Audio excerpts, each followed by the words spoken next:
I would. How was yours? What was the focus and what did you accomplish? The focus was a little bit of self-scout, right, and then recruiting. It was recruiting nonstop. Had a chance to get out on the road with Coach and go and hit some places, and get out on the road with Coach J-Mo, go and hit some places. Obviously, had a chance to recruit here in the state, and then bounced around a little throughout various parts of the country. The goal is always to continue to develop and just add pieces to your roster that you see fit. But all in all, it was a pretty good bye week. Bye week don't seem like it's really a bye week. It just seems like more work. But all in all, it was pretty good. What did you find out about yourself, Scott, through 5 games, and obviously the Penn State game involved in that? But would you? Yeah, I think that I think there were some areas that I felt like we excelled in. Other areas I feel like we got to get better at. I think taking the ball away. The Penn State game was the first game we didn't have a takeaway, right? And so the result of that, you can say, obviously we lost that game, but you can point to many different moments where I felt like we could have had one.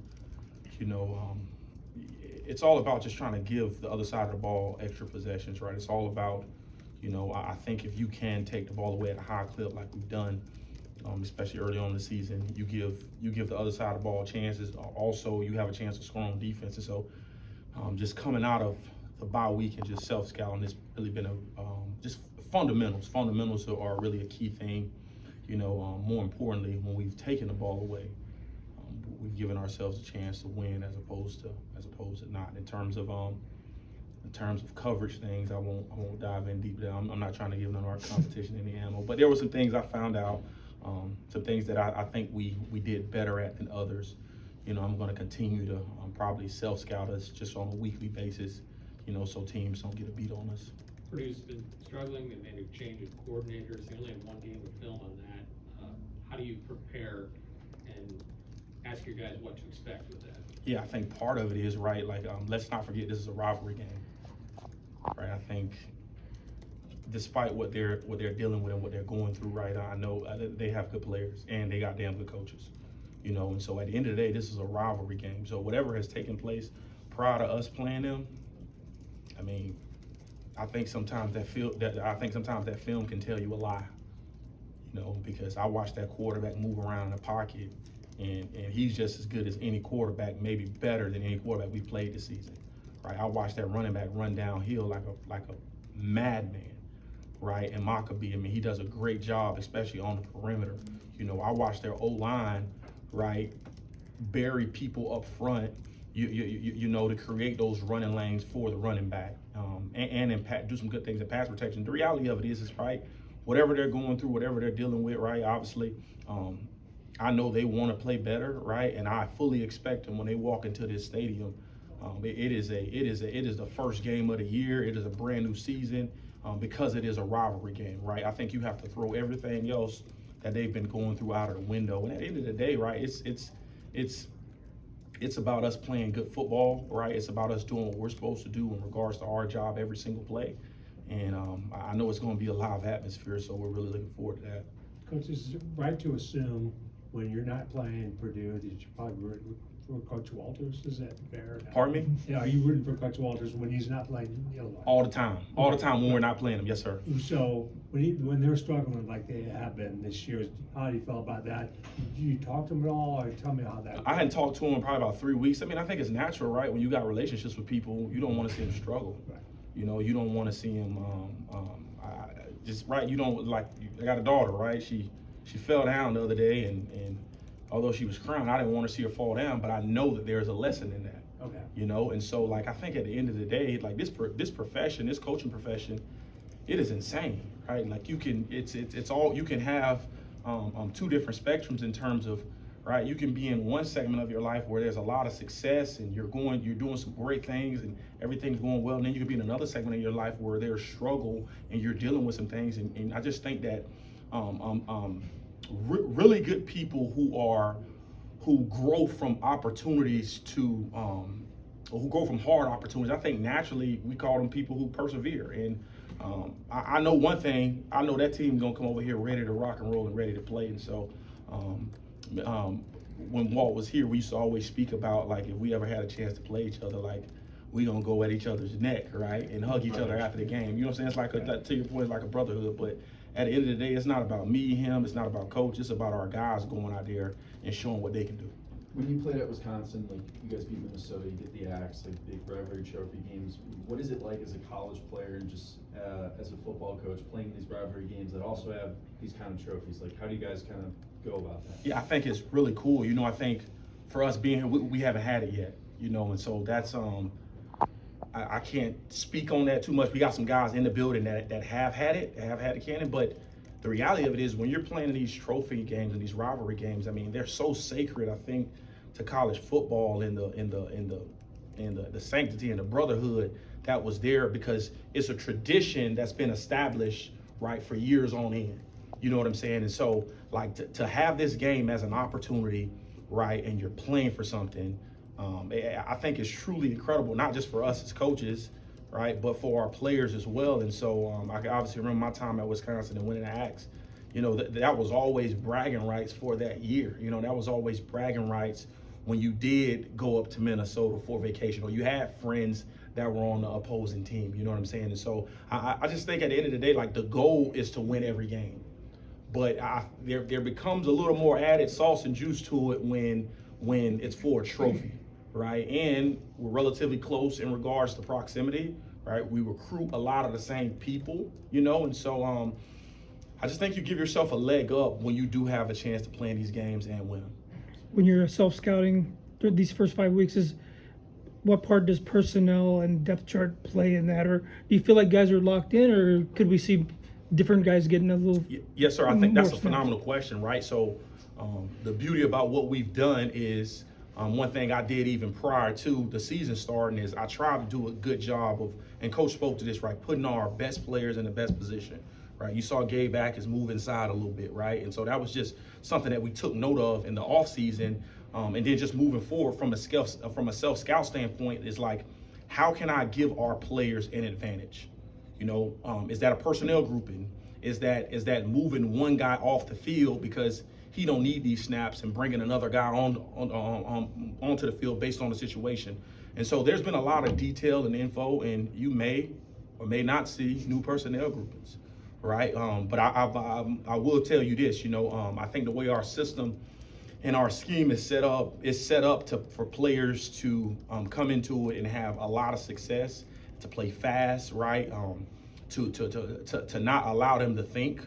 You know, we don't like guys that think. We want guys that can go out there and get lined up and just play extremely fast. And I think part of that is we have some really, really good teachers in the building from our young coaches on up, you know, and we just try to put them in advantageous positions to go out there and be successful. So maybe there'll be some personnel things that we've added, that we've taken out, that we just want to hone in on specific groupings. But, right, on the same thing on defense, offenses are going to try to do that to you as well. Offenses are going to try to, you know, if they're coming off a bye week or they had extended time, to try to get into miscellaneous personnel groupings and see how you're going to adjust to them.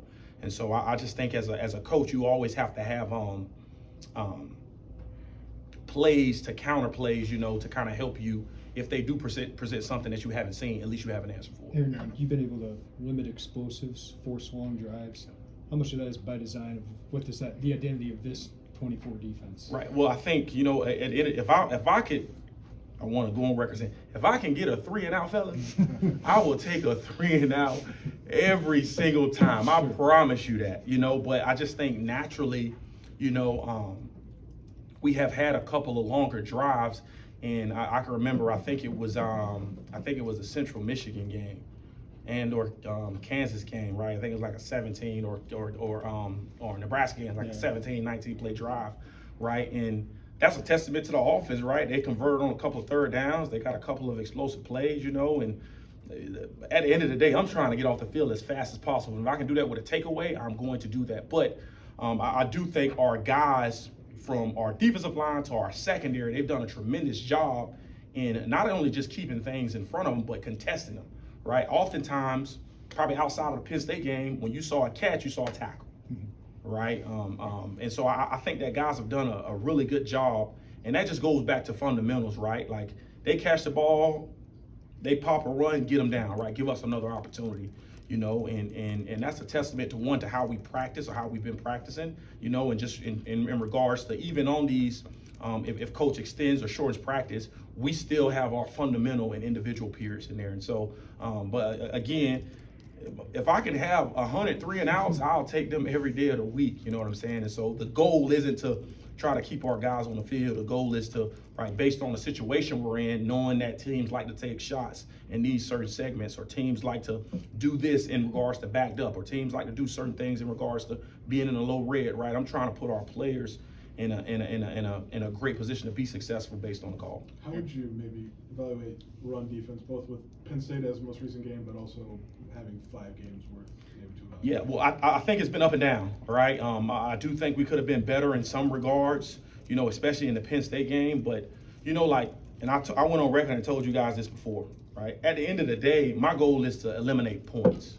My goal is to stop points. If that's by way of holding them to no yards, running the ball, ideally would like to hold the team for negative yards or 0 yards in a run game. You know, and so I think there's been some things in terms of the self-scout that we've done and tweaked, right, and been able to plus a guy here minus a guy there, right, maybe add a coverage, take away a coverage in regards to allowing our guys to be successful in the run game. You know what I'm saying? But I will say this, right, like, they got good players too, right? Like let's not sit here and pretend that Penn State doesn't have an O-line that's ridiculous, right? They got some really, really good running backs, and they did a really, really good job. I think we tried to, for the most part, like, I knew going into that game was, are we going to completely shut down their run game with the kind of backs they had? I mean, we hit that back in the backfield 2 or 3 times, and I mean, he just kept running. You know what I'm saying? And so I think that just as important is the guy who's tackling them is also the guy who's running the ball. Like, we got some really, really good backs in this league, and Penn State's only one of those teams who has good. Michigan's gonna have good backs.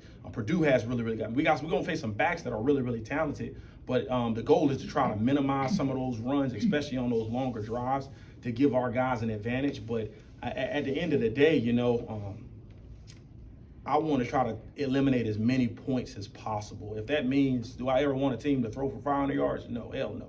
Right? Do I want them to run for 500? Absolutely not. But if you told me a team ran for 400 yards and they got 3 points and we won the game, you know what? We're gonna try to find some remedy to fix some of those runs. Was it quarterback runs? Was it outside zone? Was it counter? Right? But I'm gonna be damn happy that we only gave up 3 points and we won the game. Aaron, Miles after the game talked about Penn State was intentionally not pushing it downfield and maybe over the middle of the field. I'm curious if you think that was a factor of them having success on the ground, or maybe something you guys need to find a counter to. Well, I think it was 2 parts to that, right? One, I think the offensive coordinator wants to run the ball, right? I just think that's the way that's. I mean, even looking at his time at Kansas, that's the way it's kind of built, right? The back that he had at Kansas was ridiculous, you know. And I think 2, they didn't need to, you know what I mean? Like, move some guys, move some front, brought some pressure, right? And you know, like, I think at the end of the day, in some of those situations, their guy outran our guy, or our guy missed a tackle. You know, in regards to that game, we missed 17 tackles, right? Anytime you're in double-digit missed tackles, you open up Pandora's box. All right. Rewind to the week before versus Nebraska, we missed 5. Right. And so, like, again, this game is gonna always boil down to fundamentals and tackling.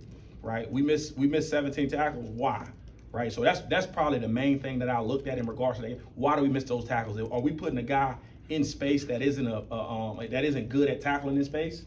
Right. Could I reduce some of those areas that he was tackling in? Right? Could we play with a little more depth to our defense and move another guy off the ball, as opposed to having a bare front, right? Where there's a first level and a third level pretty heavily loaded, but the second level is not as deep. And so there were some things that I looked at in terms of the bye week that I do think moving forward is definitely going to benefit us in that regard. Last one here.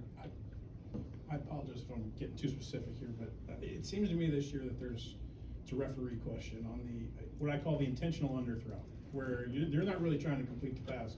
They're trying to get the flag, and it seems like that flag has not been thrown, or it's been picked up a little bit more. Has that been a point of emphasis starting this preseason that maybe I wasn't aware of, that, you know, refs are kind of understanding that's not a catchable ball either? Well, 2 parts to that, okay?